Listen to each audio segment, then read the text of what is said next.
Hello दोस्तों, मैं आपका स्वागत करती हूँ। आज फिर से एक बार मैं आपके लिए लाई हूँ एसएससी जीडी के जीके जीएस के प्रैक्टिस सेट की सीरीज, जिसमें मैं आपके लिए लाई हूँ क्वेश्चन, जिसमें आज आपका प्रैक्टिस सेट 23 है, जो कि एग्जाम की दृष्टि से बहुत ही इंपॉर्टेंट है। इसलिए एग्जाम में जाने से पहले आप इन प्रैक्टिस सेट की सीरीज को अवश्य लगा के जाइएगा। इसी के साथ पहला क्वेश्चन देखते हैं। कुतुबुद्दीन ऐबक किस राजवंश का संस्थापक था? ऑप्शन ए लोधी वंश का, ऑप्शन बी गुलाम वंश का, या ऑप्शन सी तुगलक वंश का, या ऑप्शन डी खिलजी वंश का। इसका हम आपको राइट आंसर बता दें, ये गुलाम वंश का संस्थापक कुतुबुद्दीन ऐबक। इसकी व्याख्या देखते हैं। कुतुबुद्दीन ऐबक ने 1206 ईस्वी में गुलाम वंश या मामलूक वंश की स्थापना की। वह ऐबक नामक तुर्क जनजाति से संबंधित था। वह जून 1206 में सिंहासन रूढ़ हुआ था। इसने अपनी राजधानी लाहौर को बनाया। इसने सिंहासनारोहण के समय सुल्तान की उपाधि ग्रहण नहीं की। मलिक एवं सिर्फ हल सालाकार की पदवी से ही अपने को संतुष्ट रखा। ऐबक को विभिन्न प्रकार की उपाधियां प्राप्त थीं: लाक्स बख्श, कुरान खां, पील बख्श एवं हातिम द्वितीय। नेक्स्ट क्वेश्चन देखते हैं। निम्नलिखित में से कौन सा देश संयुक्त राष्ट्र सुरक्षा परिषद के स्थायी सदस्य हैं? Option A Bharat, Pakistan, Sri Lanka, America या चीन। या option B Sri Lanka, Bangladesh, France, चीन या जापान।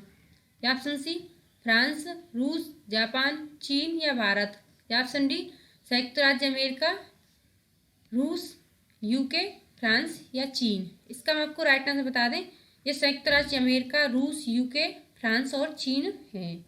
नेक्स्ट इसकी व्याख्या देखते हैं। संयुक्त राष्ट्र सुरक्षा की स्थापना वर्ष 1945 में संयुक्त राष्ट्र चार्ट द्वारा की गई थी। यह संयुक्त राष्ट्र के प्रमुख 6 अंगों में से एक है।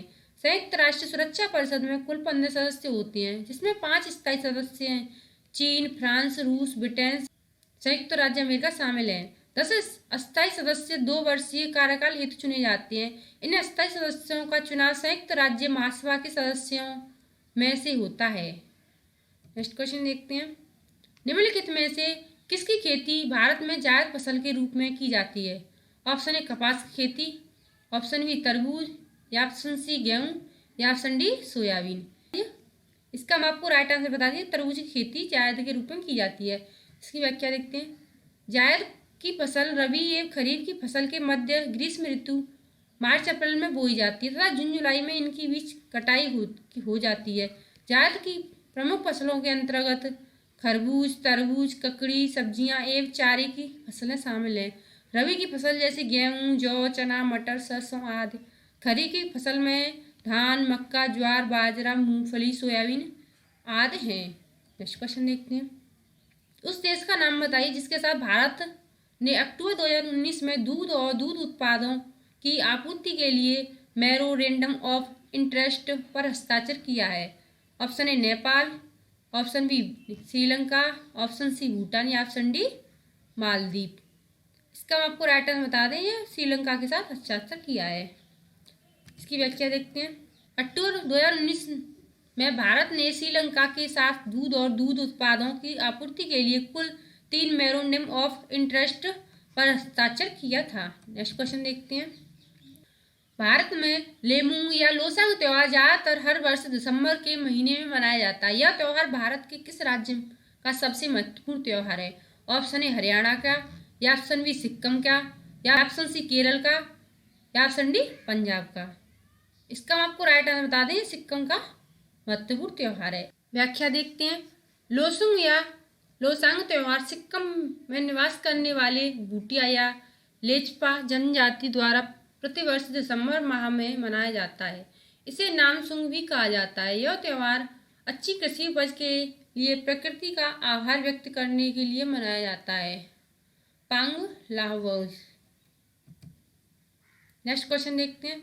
निम्नलिखित में से कौन भारत के प्रथम सर्वोच्च वीरता पुरस्कार परमवीर चक्र से सम्मानित हुए थे? Option A major Somnath Sharma, या option second lieutenant Rama Raghava Rane, या option C captain Vikram Batra, option D captain Gurbachan Singh Salaria. इसका हम आपको राइट आंसर बता दें, major Somnath Sharma. Next question व्याख्या देखते हैं। नेक्स्ट मेजर सोमनाथ शर्मा भारत के प्रथम सर्वोच्च वीरता पुरस्कार परमवीर चक्र से सम्मानित हुए थे। ये नवंबर 1947 में श्रीनगर एयरपोर्ट की सुरक्षा करते हुए वीर गति को प्राप्त हुए थे। कि परमवीर चक्र भारत का सर्वोच्च सैन्य पुरस्कार है जो युद्ध के दौरान विशिष्ट वीरता प्रदर्शन के लिए दिया जाता है। नेक्स्ट क्वेश्चन देखते हैं। उत्तर प्रदेश में नौटंकी, रामलीला, कजरी, झोरा, जपेला और जेता निम्नलिखित में से किससे संबंधित है? ऑप्शन ए लोक नृत्य से, या ऑप्शन बी शास्त्रीय नृत्य से, या ऑप्शन सी लोक चित्रकला से, या ऑप्शन डी प्रसिद्ध मेला से। इसका आपको राइट आंसर बता दें, ये लोक नृत्य से संबंधित हैं। इसकी व्याख्या देखते हैं। नौटंकी, रामलीला, कजरी, झोरा, झपेली एवं जेता उत्तर प्रदेश के लोक नृत्यों से संबंधित है। उत्तर प्रदेश में अन्य लोक नृत्य रासलीला, झूला, चाचली, झांझर, थाली, जद्दा एवं दिवाली नृत्य आदि हैं। जो कि कजरी उत्तर प्रदेश का वर्षा ऋतु का प्रमुख लोकगीत है जिसकी उत्पत्ति मिर्जापुर में मानी जाती है। नेक्स्ट क्वेश्चन देखते हैं। प्रसिद्ध पुस्तक द कैलकटा क्रोमोसोम निम्नलिखित में से किस लेखक द्वारा लिखी गई है? ऑप्शन ए जेरी प्रिंटो द्वारा, या ऑप्शन बी मार्गरेट एटवुड द्वारा, या ऑप्शन सी अमिताभ घोष द्वारा, या ऑप्शन डी जनानाथन स्ट्राउड द्वारा। इसका हम आपको राइट आंसर बता दें, ये अमिताभ घोष द्वारा पुस्तक लिखी गई है। इसकी व्याख्या देखते हैं। प्रसिद्ध पुस्तक the Calcutta chromosome Amitabh Ghosh द्वारा लिखी गई है। यह एक मेडिकल थ्रिलर है जो स्पष्ट रूप से रहस्यमय घटनाओं के कारण साथ में आए हैं एवं असंगत लोगों के रोमांच और नाटकीय ढंग में प्रस्तुत करती हैं। अमिताभ घोष की अन्य रचनाएं हैं the cycling of reason, the shadow lines, the glass palace, the hungry टायर्ड, रिवर ऑफ स्मोक एवं फ्लड ऑफ फायर आदि। 2018 में इन्हें ज्ञानपीठ पुरस्कार प्रदान किया गया। ज्ञानपीठ पुरस्कार पाने वाले ये अंग्रेजी भाषा के प्रथम लेखन है।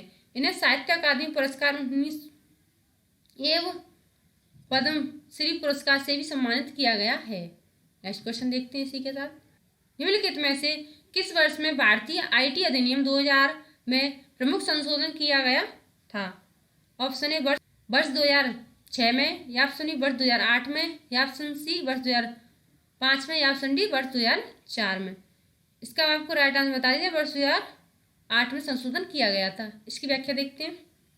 वर्ष 2008 में भारतीय आईटी अधिनियम 2000 में प्रमुख संशोधन किया गया। इस संशोधन के तहत इस अधिनियम में धारा 66(1) को जोड़ा गया। धारा 66(1) के अनुसार यदि कोई व्यक्ति कंप्यूटर रिसोर्स, डेस्कटॉप, लैपटॉप या समाचार संचार माध्यम में मोबाइल स्मार्टफोन के माध्यम से आपत्तिजनक या धमकी भरा संदेश जानबूझकर झूठी सूचना, आपराधिक धमकी दे, जो शत्रुता, घृणा या दुर्भावना का वातावरण बनाए तो उसे दंडित किए जाने का प्रावधान किया गया है। सर्वोच्च न्यायालय में वर्ष 2015 में सिया सिंह मामले में इस प्रावधान को असंवैधानिक तथा व्यक्तिगत की स्वतंत्रता का उल्लंघन करार दिया है। नेक्स्ट क्वेश्चन देखते हैं।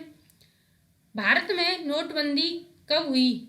ऑप्शन ए 8 नवंबर 2016 को, या ऑप्शन बी 8 नवंबर 2018 को, या ऑप्शन सी 9 नवंबर 2016 को, या ऑप्शन डी नवंबर 2017 को। इसका आपको राइट आंसर बता दें, यह 8 नवंबर 2016 को यह नोटबंदी हुई थी भारत में। इसकी व्याख्या देखते हैं।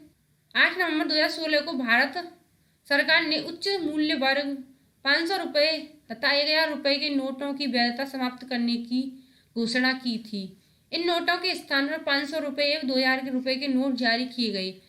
विमुद्रीकरण व प्रक्रिया जिसके तहत सरकार किसी भी सीरीज एवं मूल्य वर्ग की मुद्राओं को अवैध घोषित कर चलन से बाहर कर देती है।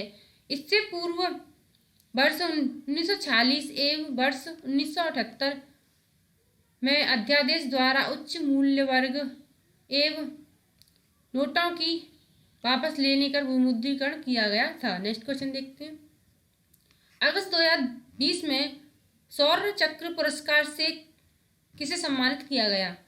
ऑप्शन ए विशाख नायक को, या option B major Aman Singh को, या ऑप्शन सी जीडी बख्शी को, या ऑप्शन डी विशाल कुशवाहा को। इसका आपको राइट आंसर बता दें, ये विशाख नायर को शौर्य चक्र से सम्मानित किया गया। इसकी व्याख्या देखते हैं।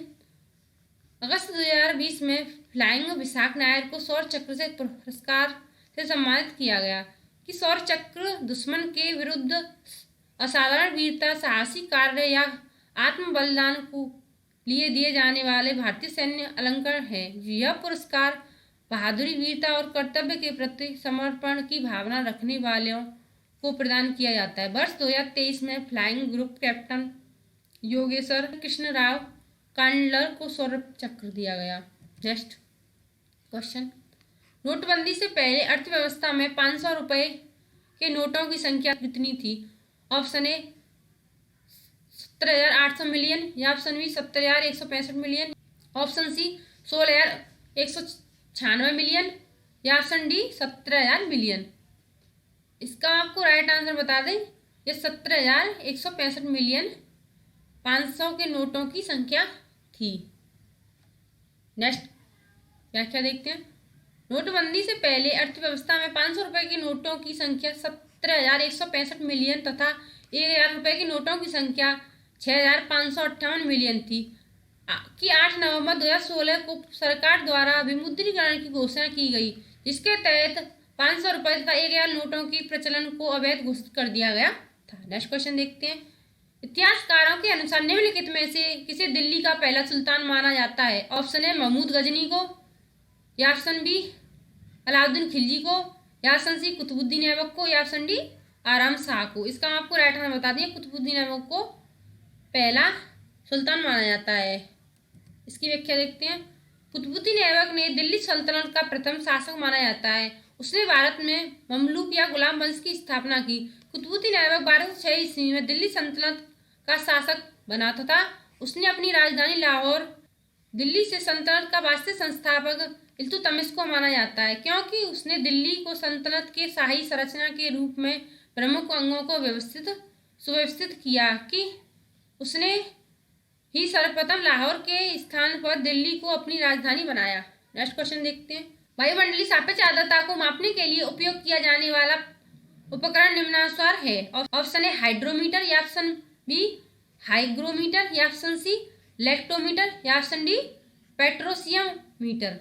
इसका आपको राइट आंसर बता दें, यह हाइग्रोमीटर है। इसकी व्याख्या देखते हैं।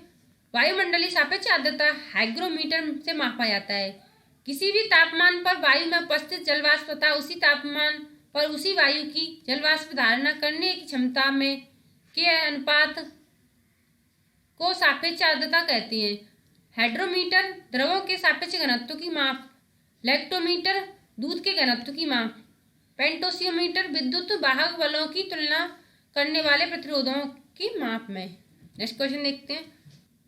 भारत ने निम्नलिखित में से किस देश के साथ भूमि सीमा का एक समझौता किया जो जून 2015 में अनुसमर्थन पुष्टि या इंस्ट्रूमेंट ऑफ रेटिफिकेशन के आदान प्रदान के बाद लागू हुआ? Option A Nepal, option B Bhutan, option C Bangladesh, या ऑप्शन डी चीन। इसका आपको राइट आंसर बता दें, यह बांग्लादेश है। इसकी व्याख्या देखते हैं। भारत ने बांग्लादेश के साथ भूमि सीमा का एक समझौता किया जो जून 2015 में अनुसमर्थन पुष्टि या इंस्ट्रूमेंट ऑफ रेटिफिकेशन के आदान प्रदान के बाद लागू हुआ कि भारत और बांग्लादेश के बीच जमीन अदला बदली का समझौता प्रथम बार 1974 में हुआ था, जिसे बांग्लादेश की संसद ने वर्ष 1974 में पारित कर दिया था कि भारतीय संविधान में संशोधन की आवश्यकता की वजह से इसे अंतिम रूप नहीं दिया जा सका। इस समझौते को अंतिम रूप देने एवं इसे लागू करने के लिए 100वां संविधान संशोधन अधिनियम 2015 में पारित किया गया। नेक्स्ट क्वेश्चन देखते हैं। निम्नलिखित विकल्पों में से कौन मध्य प्रदेश में स्थित यूनेस्को विश्व धरोहर स्थलों में से एक नहीं है? ऑप्शन ए खजुराहो स्मारक समूह, या ऑप्शन बी हम्पी स्मारक समूह, या ऑप्शन सी सांची में बौद्ध स्मारक, या ऑप्शन डी भीमबेटका के शैलाश्रय। इसका आपको राइट आंसर बता दें, यह हम्पी स्मारक समूह है। नेक्स्ट इसकी व्याख्या देते हैं। हम्पी स्मारक समूह जिसे वर्ष 1986 में यूनेस्को द्वारा विश्व धरोहर स्थल की सूची में शामिल कर लिया गया, कर्नाटक राज्य में स्थित हम्पी विजयनगर राज्य की अंतिम राजधानी थी। विजयनगर के शासकों द्वारा यह मंदिर एवं महल को 14वीं एवं 16वीं शताब्दी के मध्य बनवाया गया प्रश्नगत अन्य विश्व धरोहर स्थल खजुराहो स्मारक सांची में बौद्ध स्मारक तथा भीमबेटका के शैलाश्रय मध्य प्रदेश राज्य में स्थित है। नेक्स्ट क्वेश्चन देखते हैं। निम्नलिखित विकल्पों में से किसे भारत और चीन के बीच प्रभावी सीमा कहा जाता है? ऑप्शन ए मैकमोहन रेखा, या ऑप्शन बी डूरंड रेखा, या ऑप्शन सी रेडक्लिफ रेखा, या ऑप्शन डी पाक जल डमरू मध्य। इसका आपको राइट आंसर बता दें कि मैकमोहन रेखा है। इसकी व्याख्या देखते हैं। मैकमोहन रेखा भारत और चीन के मध्य सीमा निर्धारित करती है। इस रेखा का निर्धारण वर्ष 1914 में तत्कालीन ब्रिटिश भारत के विदेश मंत्री सर हेनरी मैकमोहन द्वारा किया गया। डूरंड रेखा पाकिस्तान एवं अफगानिस्तान के मध्य तथा कुछ भागों में भारत अफगानिस्तान के मध्य तथा रेडक्लिफ रेखा भारत और पाकिस्तान के मध्य स्थित है, जबकि पाक जलडमरू मध्य और श्रीलंका को अलग करता है तथा बंगाल की खाड़ी को मन्नार की खाड़ी से जोड़ता है। नेक्स्ट क्वेश्चन देखते हैं।